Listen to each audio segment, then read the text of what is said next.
When David and Guillaume got back in touch about making Detroit, I wasn't terribly surprised they decided to make it because the fan response was so intense. So it makes sense that they would choose to do that after the enthusiasm.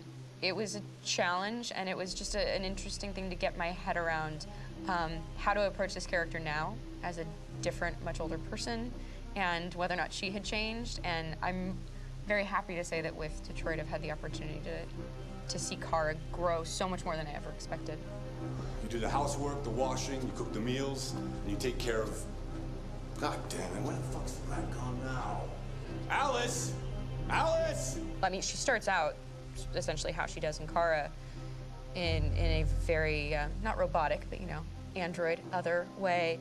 And getting to take this journey where she becomes more and more human as it goes on. You know, and as an actor, that's a wonderful exploration in every way, whether it's how she sits, her posture, how her voice changes, how emotions change, and how much emotion is based on things like empathy and social experience. And so having, you know, as much material as I got with David to have this huge, nuanced arc was really incredible.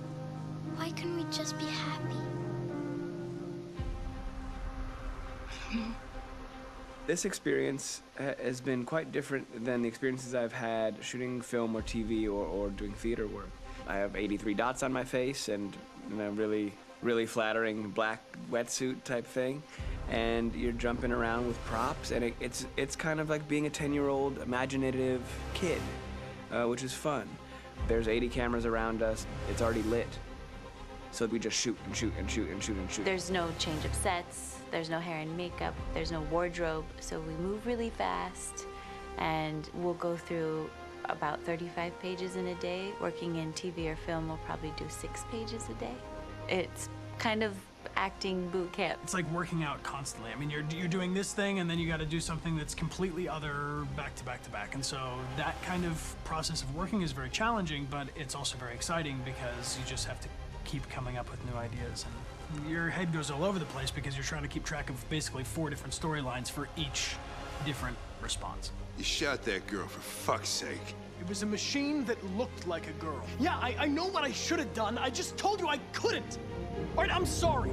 The fact that David Cade, he's telling like many stories interwoven from beginning to end is super complicated and super impressive, and I have no idea how he keeps it all in his head. He's not just the writer or the director who's seeing this from the outside eye. He's also thinking about the player walking through this space. You know, only somebody who really, really loves not the work, but like these characters and these stories and cares about doing something meaningful would invest that much in it. And it's always inspiring to work with somebody who cares that much. My experience with motion capture is this one.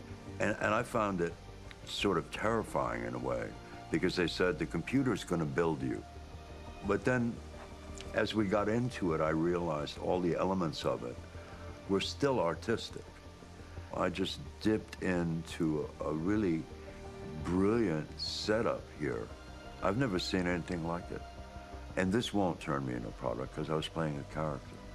So, it's wonderful. In the game, Detroit comes back because of a revolutionary industrial rebirth. And there's no reason why that can't happen in Detroit, because they have such tremendous infrastructure for millions and millions of people who can very easily support, you know, a new industry. The city is really strong and resilient, but the city has also been through so much. You see the damage, but it takes that time of kind of rebuilding and reinvesting into the city that I think is happening slowly but surely. The potential of Detroit as a city is something that this game does a lot of justice to, because it would be easy to look at Detroit as some place that used to be, and that's not the case. This game provokes a lot of conversation and reflection on our potential near-future engagement with machines. That's what we are to them. Just merchandise on display in a shop window. I think that a group that feels marginalized, feels like they deserve and have earned access to themselves and the environment around them, and are trying to figure out a way to articulate how to get freedom. What was I designed to be? Their slave? Their toy? It plays with your comfort levels. You think that this is fine, you're comfortable with it, until something blurs the line and throws you off, and now Do I feel differently about whether this should be allowed? Should it be banned? Should it be encouraged? You're gonna ruin our lives, and for what? For a bunch of machines? They are not machines! They are alive! I'm alive! You're alive! They're nothing! There are lots of comparable comparisons to any type of persecution of religion, race, etc., dating way back. It can't just be a video game where you shoot 'em up or where people make these choices to do whatever. I think that's the whole point. You have the choice, and you can either choose to go in one direction with your character or another. And I think that's going to be very telling about the gamer. Very telling. I think there's going to be a really strong reaction to this game, which has such a strong perspective.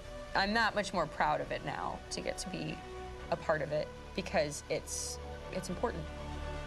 In this game, you're actively building and designing the character through not just what kind of shield does he have or what color hair does she have, but like their temperament and the way they deal with problems. The different endings to this game are so radically different based off maybe seemingly insignificant choices in the moment, but like life, they all add up. And can't play life again, though.